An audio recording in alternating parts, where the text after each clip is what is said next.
Hi, Sixcia. Carissa, how are you? I am so well. I love this getting to do a podcast with someone I've known in another world. We used to work together, and we were just talking about that before I hit record about how we never really got to connect on something that is so shared by both of us, this deep spirituality, deep connection to service of humanity and just connect on these, deeper, more heartfelt and more meaningful subjects because we were in that work hustle mode when we would get together, right? Girl, we were always hustling. Number one producers, KPIs, always trying to make our numbers. I mean, we were out there. Yeah, which, is fulfilling in and of itself in many ways. I think having a corporate job, being beholden to a company in that way taught me personally a lot about a responsibility that I had not managed to build until that time, even though I had companies before joining another company. When you're beholden to just yourself or, the people within your team, yes, there's a sense of responsibility that's grand. And certainly, you're the only one producing for yourself. So you have to do that. But there's a different energy once you start producing for a publicly traded company, right? It's like, and also I think because you're now kind of in friendly competition with each other to be like to beat each other in our numbers and things. It was always friendly, but it does just level up that sense of responsibility for doing all that stuff, doesn't it? Yeah, it does. When we were in that environment, Carissa, it was very individualized, but at the same time, we were familiar strangers, I would say. So I knew who you were as an individual, as a female, as an A-type personality as I am. So I connected with you on that level. So much respect, though, so much respect. And as a matter of fact, a role model for me. But it was just very, very interesting when you're put in that situation where it's like, okay, it's about numbers and delivering. And I think that it was certainly a learning experience because on this life journey, we learned so much about what we need to do, about trying to find fulfillment, about trying to understand. Um, and learning is growth. And as you grow, you expand. And it was all a beautiful learning experience. But now we're on another level together, which That's is right. it's so much fun. It is, yeah, and all throughout your time at that company that we shared time at, you also had a nonprofit organization that whole time, didn't you? Yeah. So while I was in this company, and we worked at two different companies together. Right, So it right. was it was the first one where we met each other, and then the second one. But throughout I'd probably say, corporate experience, I had I still do a lot of tech work. I'm a speaker, I'm an educator, and that has been such a fantastic experience where I'm being of service, using my voice to educate. But the nonprofit organization that I founded is called Caritas Smiles.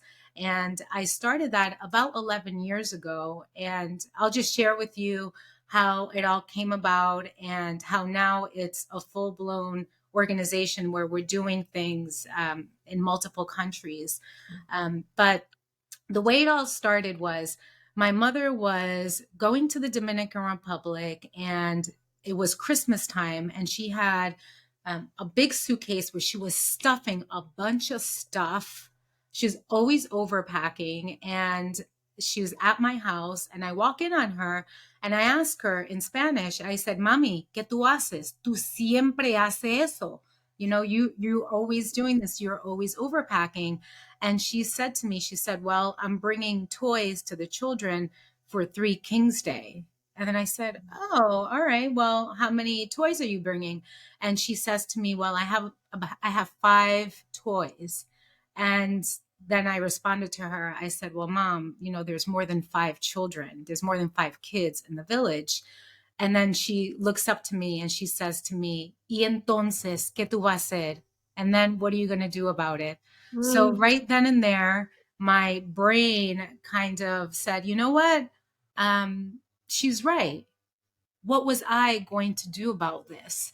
So, because I had many contacts in the business world, I had always run these networking events, bringing people together. I said, "You know what? I'm just going to have a networking event where people bring stuffed animals." And in Spanish, because it was a bilingual networking event, I called it Muñecos para Moncioneros. So it was stuffed animals for the village of Monción, but I did it in English and Spanish. So fast forward, I collect 200 stuffed animals, and I traveled to the Dominican Republic 2 weeks later. My son, who was 4 years old at the time, travels with me, and I have two huge suitcases, and I'm in front of my mother, and I say to her, "Okay, where are these children?" And she says to me, she says, "I'm going to take you where you will experience the true nature of Dominican Republic, and where the children have nothing, but they have so much." And I'll never forget that day. Ironically, it was Christmas. We celebrate Three Kings Day in Dominican Republic, and she had a little red car. So in the back seat, we filled the car with stuffed animals, and off we go with my son on my lap, no seatbelt. We're driving, and then the roads suddenly they become dirt roads, and from the corner of my eye I see a little boy, and he's barefoot, naked, and nothing but the sun on his back. And my son, who's on my lap, he opens the door and he runs out of the car with a little stuffed animal towards the Dominican boy. And my son had this little Mickey Mouse propeller hat on, and he says to the little boy, "Feliz Navidad." And right then and there, where I see this child of my blood and a child of my roots, they come together because of this random act of generosity. I thought to myself, life is so precious and is so rich on so many levels. And after that experience, I went back to the Dominican Republic multiple times, where we would randomly surprise children in need. We started with stuffed animals, then we upgraded to school supplies, then medical supplies, and then I started bringing people with me. So volunteers from the United States, they would travel, and we would randomly surprise these communities with resources. And then we added ecotourism, we added art, we added additional cultural activities, where now the program has morphed into Take a Trip, Change a Life, where we take people to the Dominican Republic and to other countries as well, but mainly Dominican Republic. And we change the lives of the communities that we serve, on a spiritual level, on a human level, but we also change our own life. We see the way other people live, and the materialistic wealth that we have here in the United States is very different than the materialistic wealth that exists in developing countries, where they might not have the material, but they certainly have a spiritual wealth that's so rich and it's so important. And when we bring these two worlds and these two communities together, it gives us a sense of going back to what our truth is, or living in our truth, and being able to give back. And it's not about the thing we're giving. It's not about the toy or the medical supplies per se, but it's about doing something beyond yourself for yourself. And when we were talking before we started the podcast, I was mentioning to you that when we're involved in the hustle, in, trying to make the numbers and trying to make those KPIs, and trying to be the best employee or the best entrepreneur we can, at times we dismiss what our inner true calling is, because all of our material demands are in front of us. So the status, the stuff, it's truly not enough. And so we realize that when we do things like travel to other places, when we see things like the experience that I had with my son, connecting with this little boy, which was such a beautiful experience, two worlds coming together because of the purpose of generosity. And then that vision stayed with me until now, and it really has pushed me to develop the kind of content through feeling. There's content that we develop, and there's different stories that help us figure out, what our next step should be, or what our spirituality might morph into, or what our happiness is in the end. But doing things outside of yourself, Mm. it really creates an opportunity for you to become clear where you are right now, because your clarity changes, or your vision changes as you evolve, as you grow. Absolutely. And how do you feel that your own journey has transformed? Because I know, 11 years ago, starting out on this path, doing something of service, how much has the service work and what you've seen and experienced in these developing countries changed you? It's changed me. I'd probably say at least 80% of the individual that I was before. Um, Growing up was, I'll share with you my upbringing, so then that way you can understand the transition. So I grew up in the inner city of Providence, and it was tough where I grew up. There were mass shootings at my high school. People were dying, dropping out of school, getting pregnant. It was really, really tough. I mean, literally, I would cross the street and I'd be like, all right, let me just make sure that, I'm not getting followed, or, no gunshots are going off.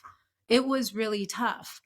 However, that experience I would never change in a million years, because it taught me about the importance of life and how quickly your life can be taken away.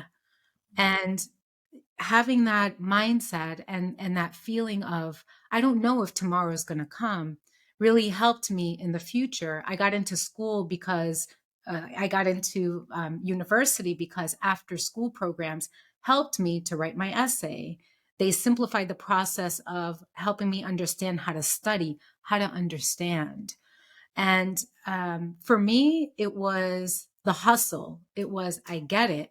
In order for me to succeed, and to remove myself from number one, poverty mentality, poverty stricken area, I have to get that paper. I have to get my certificates. I have to do things that will probably require more work for me to do, put in the time. So I was a hustler. I ended up starting a bunch of businesses. I ended up making money. I built a house for my mom.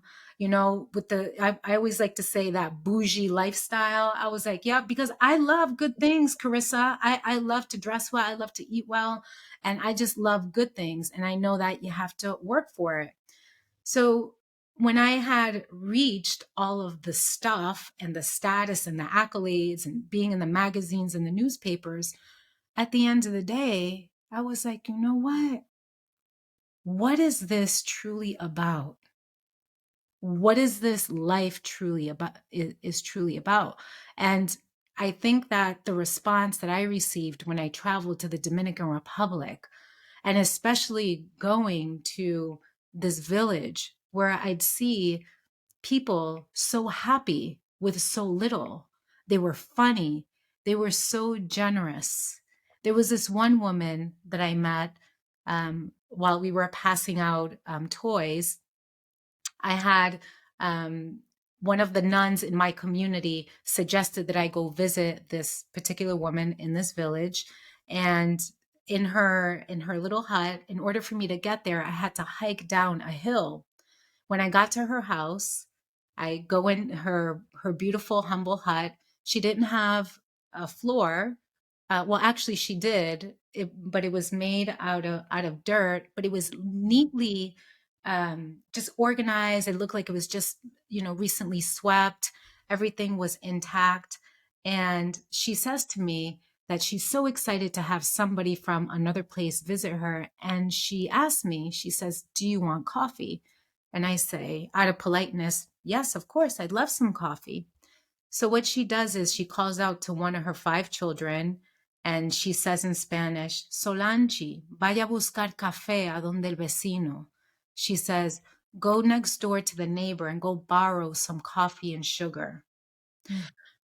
And that right there for me was it was an opportunity for me to know and understand that this woman who didn't have coffee for herself, but has the courage and has the mind, has the hospitality to ask her neighbor to borrow some coffee and sugar so that way she can have fellowship with me.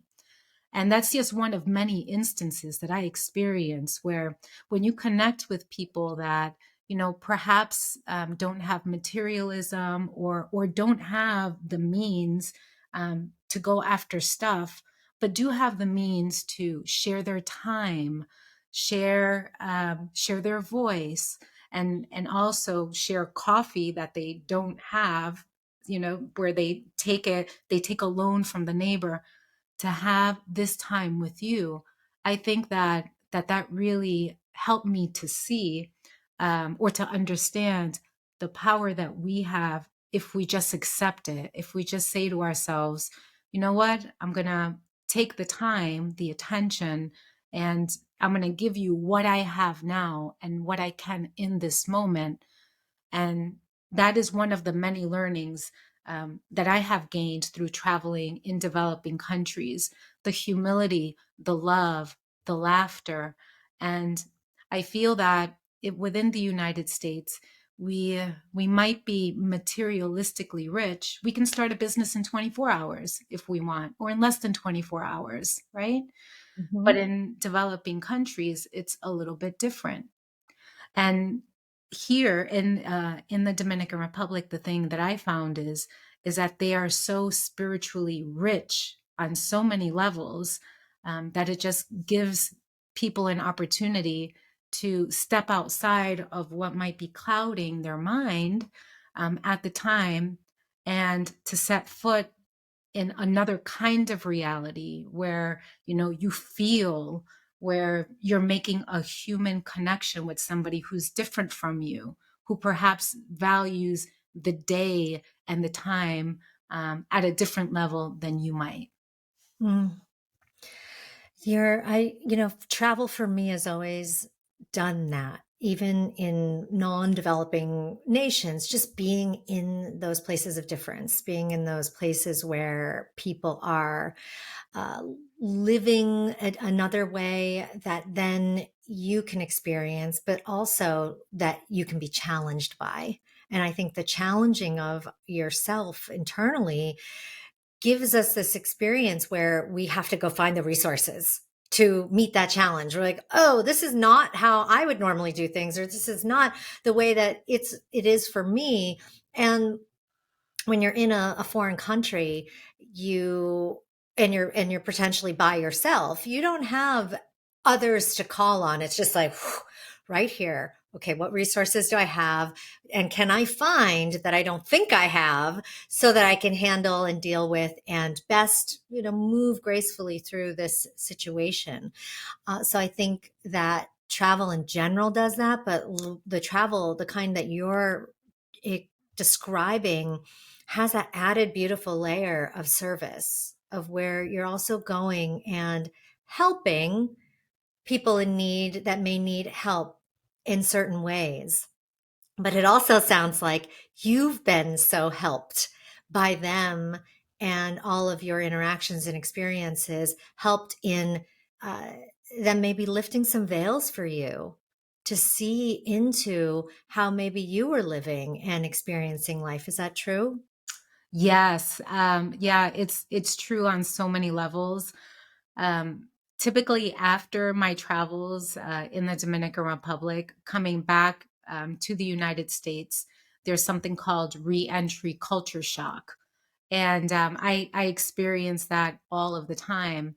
Um, but it's also very freeing at the same time to know that there's so much beauty, that humanity really helps you to become a freer person when you've experienced and when you've made friends within people, within communities and cultures that are so different than where you're at. And I think that the thing that really touches me is gratitude and being grateful for what I have, and being grateful to be able to help communities in some way, not to change communities, because we don't go to these places to change who they are, but to aid them in some way, to create connection, to create understanding. And I think that for me, it has changed me. Maybe not, getting upset over small things, like, somebody cutting me off, I feel like saying, F, F, in Spanish, I'm like, coño, ¿qué tú haces? Maybe it still comes out, but it's not as harsh. Little things like that. And the appreciation of living, of living a life that's not connected to, material, and knowing that material things are, it it's not forever. A car isn't forever, a house isn't forever, but the memories and the moments that you create, because you've taken that step, because you've decided that, hey, today I'm going to be of service. Today I know that I'm going to connect with people that are different than me, but are similar on so many levels. Because at the end of the day, as humans, we want to be loved, we want to be appreciated, and for that, we also have to have nutrients, right? And so there are so many similarities that bring us together. Art, food, and music are other things that connect us and bring us together. And it clarifies what the bigger picture is, whatever that big picture is for you. My big picture might be different than your big picture, but at the end, it's finding whatever is fulfilling to you, your your divineness, your divine attention that you give to yourself. All of those things, they become clear and you acknowledge them more. And in essence, it's living in your truth, really, to say, I'm here, and I'm not sure if I could help you through money. I'm not sure if funding will help, but I know that my time, that my attention, that the love that I give to you, even though we're strangers, it's going to make a difference. It's going to Hmm. make a difference for the person who is giving. And there's so many studies that show the more you give, the more you receive. Hmm. It's, and then, like you were saying earlier, it's not about the material possession, right? It's not even about that thing so much as the energetic exchange that's happening through that. It's an object, and a helpful object, certainly for many people, or a beautiful something that you might give, like a gift. But I believe it's that energetic exchange that happens through the act that ends up changing people or shifting their energy. So as we're talking about energy, what are some ways that you work on? Because you mentioned, culture shock when you come back in. There's just the day to day stressful things that happen living in modern life. Are there some things that you do to manage your energy so that you can stay really goal oriented to what you're here to do, the service that you're here to provide, and the living your best life through it all? Yeah, so I every single opportunity I have, uh, I always go back to being grateful. But in the mornings, there's a ritual that I have to do, and I take between 10 and 20 minutes where I do a mindfulness exercise. And I do breathing and I ground myself, and I take that time for me to reflect on everything that I'm grateful for. And it's something that I do internally. And I have multiple journals all over my house. I have some of my writing journals. I have some of my drawing journals that I just, I'd like to just take some time. So first it's mindfulness in the morning, and then from there, I'll typically do some writing. And I also use art as a way to heal. So I began here. This is some of the artwork that I've created, and it's an opportunity for me um, to create a space for me just to share some of that vibe, some of that energy that I have here. And there's so many different outlets. So meditation, writing, art. I also in my house, and I'd love for you to come visit me in Rhode Island. There's always Yeah. music. So I have music is always on, and I'm always like, what? With my merengue, salsa, bachata. I need that so that way I can get in my vibe, in my space. Um, and before every single meal, we started doing this as a ritual. Each person who is sitting with us or at our table, each person mentions what they are grateful for. And it's also a ritual that we do with our volunteers that travel with us in Dominican Republic. Each person goes around the table and says one thing that they're grateful for. It might be something that they experience, something that they're feeling, something that they saw. So I think it's the foundation for me in every day that I have the opportunity to open my eyes is just to be grateful, and then to get some of that vibe, or to outwardly share that vibe, either through my dance, through my art, through speaking. Whenever I have the opportunity to educate, I try and give as much as I can in an authentic and a simplistic way. But it's being in gratitude, living in gratitude. There's being in gratitude and living in gratitude, and then sharing that.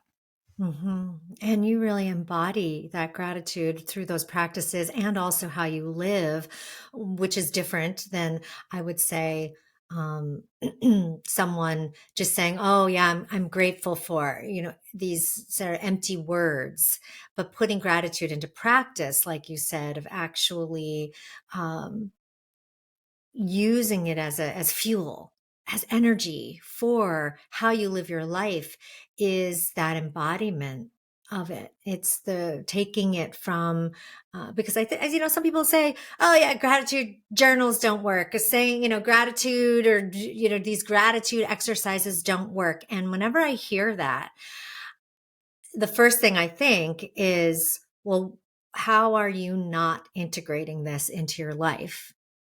Because practices and exercises, and this is everything. It's not just gratitude practices, but it could be a practice of, becoming more transparent and honest with yourself, or it could be a practice of you, being, facing some sort of trauma or something difficult in your life.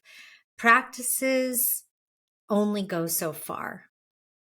If we take something that's external, like a practice, and then we just keep it out here, it remains out there and it doesn't actually transform us. We get to, when we realize it and we make it very real, bring it in within so that it actually changes how you operate internally, right? It's this, like, it's a whole different practice. It's a whole different way of of practice. And it starts externally, right? We take those external things. We start to journal. We start to do breath work. We start to do, yoga or something that's out here that's coming in. But man, until you actually start to embody it and then alchemize it in your own way inside and apply it in your own way internally and allow it to shift you and transform you and create new energetic pathways for you, it's like, yeah, it's not going to work. Of course, it's not going to work, right? And what you just described of just, how you've been living your life and then, oh yeah, and you do these practices, it's like, I see this whole picture of how it all just is working in you and through you and out. And it's just like this vortex of gratitude, not just like a gratitude exercise. So for those listening, what Sixcia just described to me is just a beautiful way of actually taking one thing, a big thing like gratitude, and making it real, making it something that actually not only changes others, but yourself. Tell us a little bit more about, because these, you do these practices now. Have there been, what kind of, how did you grow up? Did you grow up with these types of practices or other types of spirituality or interconnectedness or connection to God or a God source energy? Did you have that in your life? So growing up, we and growing up Latina, there was always some kind of gratitude towards God. Um, we never went to church. We never visited a place of worship. However, my grandmother was a very inspiring person in my life, just a strong woman with very authentic values. She was also hysterically funny, and with her You must look guidance, after her. I mean, she was a trip and a half. She lived in the United States for about 20 plus years and never learned how to speak English, and worked all of the time that she was here in the United States, and made so many friends everywhere she went, and did not know how to speak English, but she communicated in her vibe, in her presence. And she would always tell me, she would say, if you want something bad enough, she would say to me, just pray, pray to God, pray to the Virgin Mary, just pray and have faith. And that always stayed with me, because there wasn't one God that I prayed to, but it was almost like her message to me was to pray, even if, if it wasn't God, or if it wasn't the Virgin Mary, it was to have faith. That was her message to me. And on several occasions, I felt like I was an imposter in the United States when I was going to school, and they knew much more than I did. I didn't speak like this. I spoke a little bit of English, a little bit of Spanish. I was rocking Spanglish here and there and everywhere. And she would remind me, she would say, have faith. And she would say to me, life is difficult, but life is not impossible for you to live. So she would remind me, she would say, it's going to be hard, but it's not difficult. So just have faith. And that was always a very profound message. And she passed away in 2016. But her messages, her vibe, her memories, they stay with me, and they're a guiding force. And I believe that in life, you do the right thing, you live in your truth, and the truth will be shown to you. And it's having that inner faith, and also having the courage, the authenticity within yourself. And you're right, what you said a little while ago, it's the work comes from here. You could read as much as you want. You can attend as many podcasts as you want. You can even create your own podcast, but not until you feel it here internally will there be change. And so the hardest work starts right here and within. And it's having the faith and the courage and the wisdom that you gather from your experiences. So I feel that, and thank you for asking that. Growing up, it was never about churches, but it was about faith, and it's about living in your truth and just being straight up. At the end of the day, be straight up with yourself from right here.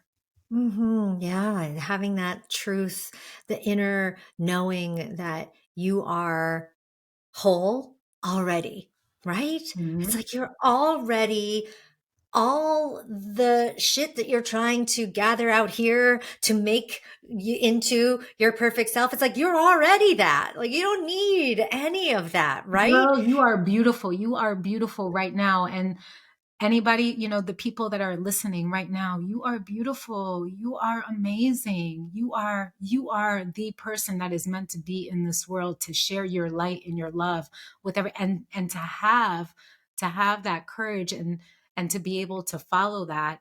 That is where the true light and brightness comes out. Because if somebody sees you living in your truth, it will inspire them to then live in their truth, and then it Mhm. becomes a spiral to be, just to be there and to live. And people will feel that vibe that you talked about. It's contagious. Yes. Yeah. I mean, the energy exchange that we have and do with not only others, but with nature and the world around us is so profound and powerful. I know that you like to spend a lot of time in nature also for that kind of energetic recharging. It's so vital, isn't it? It's so important to be out and to connect. As you connect with nature, you connect with yourself. That's another way for you to begin to live in your truth or to amplify that feeling. For me, I go for a run at least 2 or 3 times a week. There's a lake next to where I live. I love spending time in that area, and then just walking, just being, practicing mindfulness, just closing out the internal voice, shutting it down, and then just feeling, living, and experiencing where you're at the moment.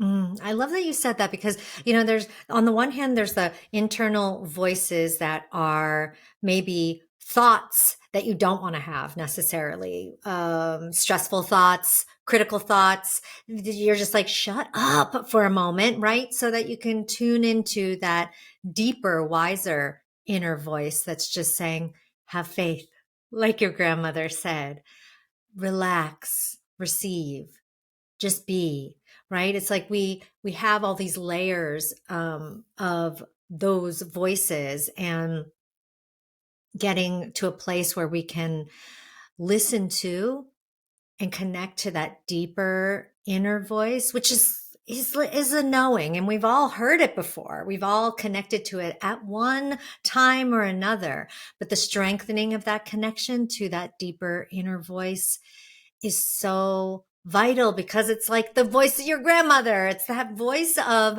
your of truth, really, rather than all of the programming, conditioning, externalities that have layered on us, over the living of life and the hard, difficult parts of life that, as your grandma said, you're going to go through that and we're going to experience it. But it's how you deal with it, right? It's how we process and deal with things.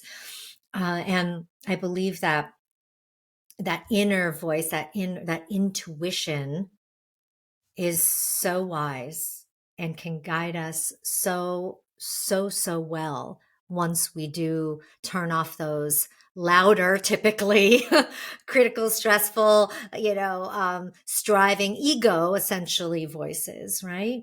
So how much has intuition guided you along your path and in your life? Oh my gosh, that okay. Thank you for asking that question.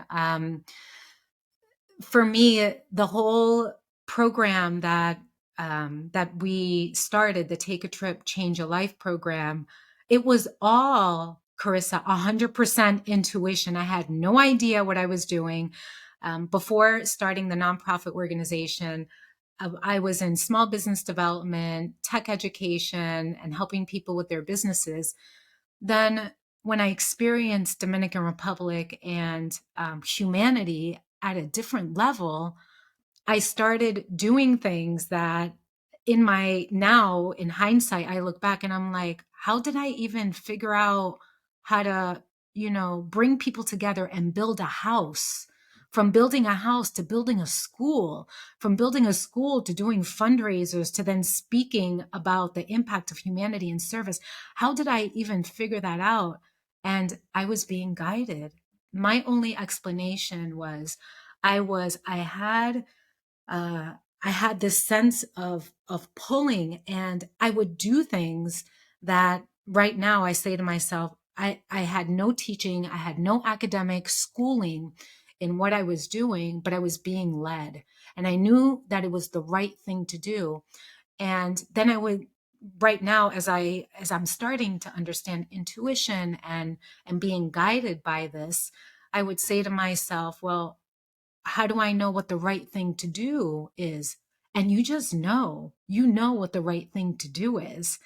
And when it's not the right thing to do, this is where the ego comes in. This is where there's fear and there's Mhm. other issues that pop up. Then you know that is not your inner guiding light or your intuition. For me, in everything that I've done with Caritas Smiles has been truly through intuition and connecting with people and knowing that, or asking myself, is this the right thing to do? Is it, despite being, perhaps a female doing work in a developing country, managing, massive projects, you know, uh, not thinking about that, but asking myself, meditating and praying a lot, is this the right thing to do? And it's a feeling, it's this vibe that says, yep, you could do it. And then, yes, you're going to be anxious and scared, but that's just a little voice that's like, no, you can't do that. What? You have no money to do that. Who's going to support you? Who's going to help you? And that's where you need to drop kick that voice. You need to be like, pow, pow, pow, pow, get out of here. And it needs to come right back. It's like, okay, no, what is my purpose? But before you ask that, it's grounding yourself. It's in your truth, finding that truth, and then the messages will come to you. And they're not spoken messages. It's a feeling. It's a feeling that you get, and you just Mhm. go for it. Yeah.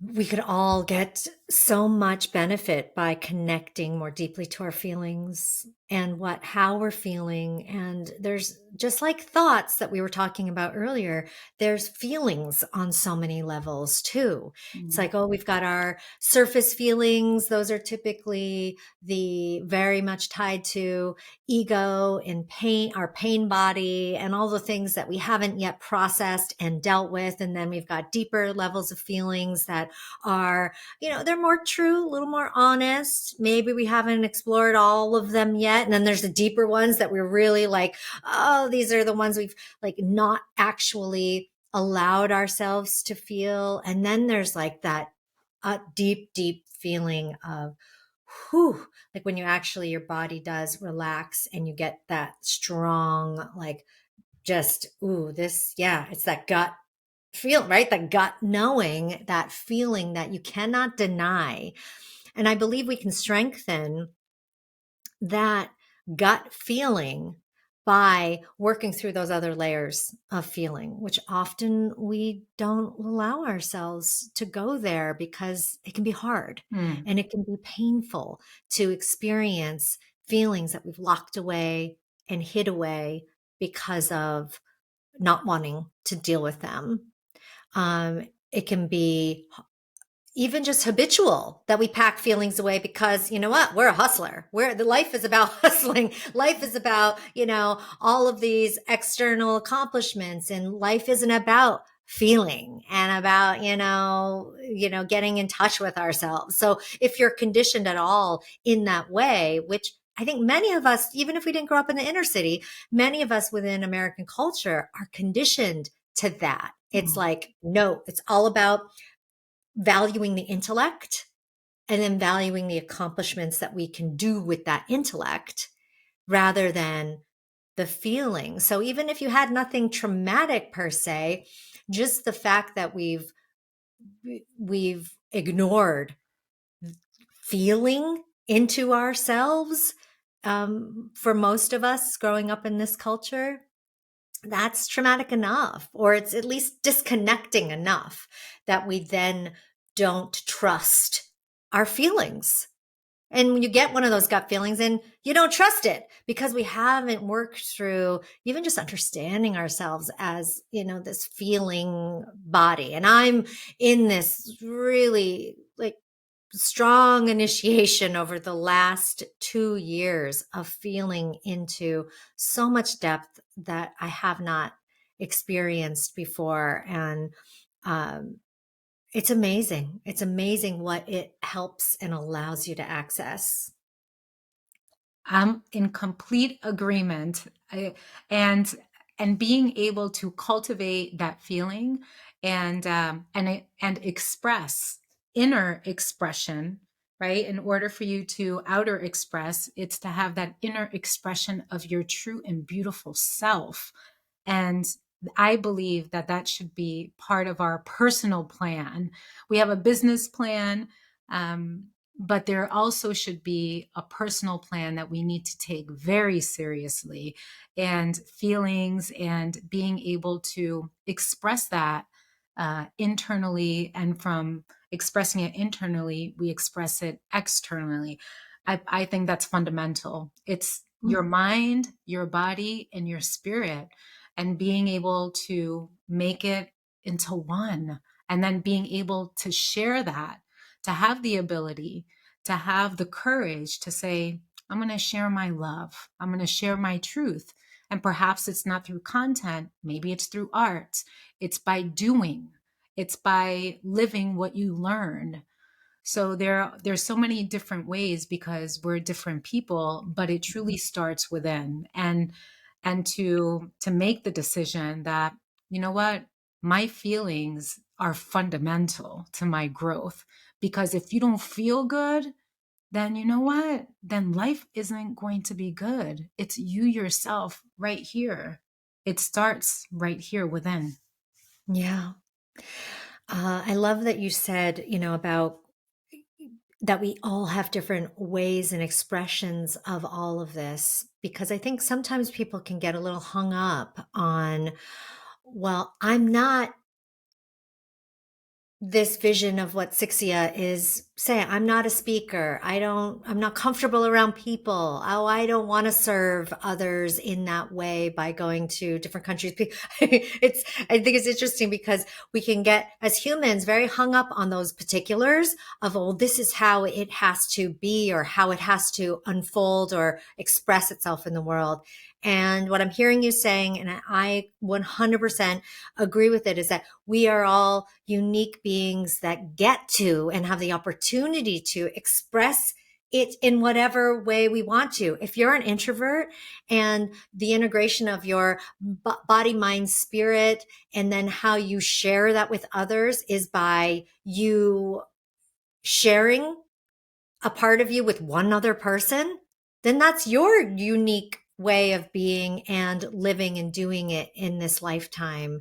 And if you're someone more like you and I, where we want to share it with thousands of people and on stages and in grand and big ways, then that's going to be our way. But it doesn't have to, and it shouldn't look like someone else's path. Mm-hmm. Your own unique and individual expression is what makes it yours, and it's what makes it real and authentic, doesn't it? Definitely, most definitely. We are all unique and beautiful in our own way. So how are you expressing things these days now, outside of, you've got Caritas Smiles and you're working in that manner, in your own personal life, because that to me, yes, beautiful service. You are taking all the things that you are alchemizing and becoming within and expressing that and serving in such a beautiful way. What are some of the ways that you are internally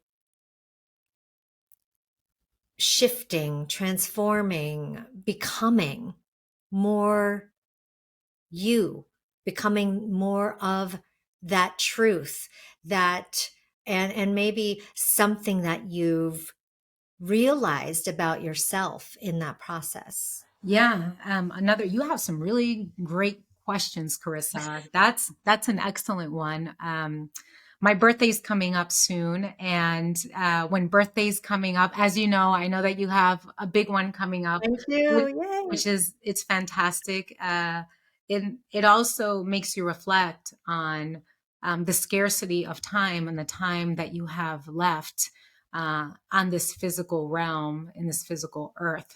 Um, and for me, I made the decision that I will only spend time with individuals that um, that bring joy and happiness, and I'm talking physically. Uh, and many years ago, when I was in the space of working in corporate and doing these different things, where sometimes you had to connect with people whose vibe wasn't like your vibe, who you kind of had to change in a way, maybe change even the way that you communicated with them. uh, because that time has passed, I've decided that I will make smart choices, and I will spend time with people that are able to help in some way. And at the same time, the same breath, I'd probably say that even people that perhaps don't have anything to per se offer to me, that's not the point at all. But people who are good people, who the good individuals are, and that's very important to me. So deciding who to be around, choosing your circle, that's probably the first thing. The second thing is to say no more often. So there might be something that I do because of family, or maybe because of an outside commitment. And deep down inside, I know it's not the right thing to do. In the past, I'd probably say okay to appease my family or to appease others. But when I feel like it's not the right thing for me to do, then I say no, in honoring that. So Mm. selecting my circle, saying no, and the third thing is taking bigger risks. I think that that's something that for me, I have the flexibility to do that, but just being able to do bigger things, and feeling like I have the opportunity to do that, to go ahead and take big steps, and honoring that, being a little bit apprehensive, but knowing it's the right thing to do. I guess it's back to following your intuition. Hmm. Yes, and probably the more, sounds like the more you've tuned into that and trusting that guidance and being guided, the more the outer life meets us there. It's like, oh, it shows up with opportunities, and it shows up with the right people, and it shows up with the right risk to take, right? Mhm. Because there's a lot of different things we could put our energy into and focus on. As when you're multi-talented like you are, right? You could do so many things, but it's that then it's the narrowing, it's the discernment that actually is such a gift when you get to a certain point in life. And it sounds like you're at this beautiful point where that inner guidance is allowing you, giving you those gifts of discernment. So I cannot wait to continue following all the things you're doing and going on a trip with you. I would love to do a volunteer trip to Dominican or wherever else you're going. Where are some of the other places that you go to? So we have done work in Puerto Rico, in Honduras, and we're looking to do work in Costa Rica. So we're Mm. going to be doing lots of other excursions. We would love to have you come along. We also do groups. We have groups that have come to the Dominican Republic. We have yoga groups, spiritual groups. We have a grant writing group who's traveling with us as well, where we always incorporate an element of service and giving back. So that could also be something that we could explore. And it's in the mountains of Dominican Republic. We have healing rivers. We have opportunities to go to the beach. There's hiking. So there's a combination of things that we could do to give back to nature, to give back to community, and to give back to yourself. Mm, it sounds just like the perfect way to spend some time. I'm going to put all your links in the show notes so that everyone else can connect to you, these gorgeous, beautiful, life-giving trips that you offer, and continue to learn about you and get to know you. Thank you so much, Sixcia, for coming onto the show. Thank you for your invitation. And I love that you're doing this. Thank you. You're welcome. Mwah.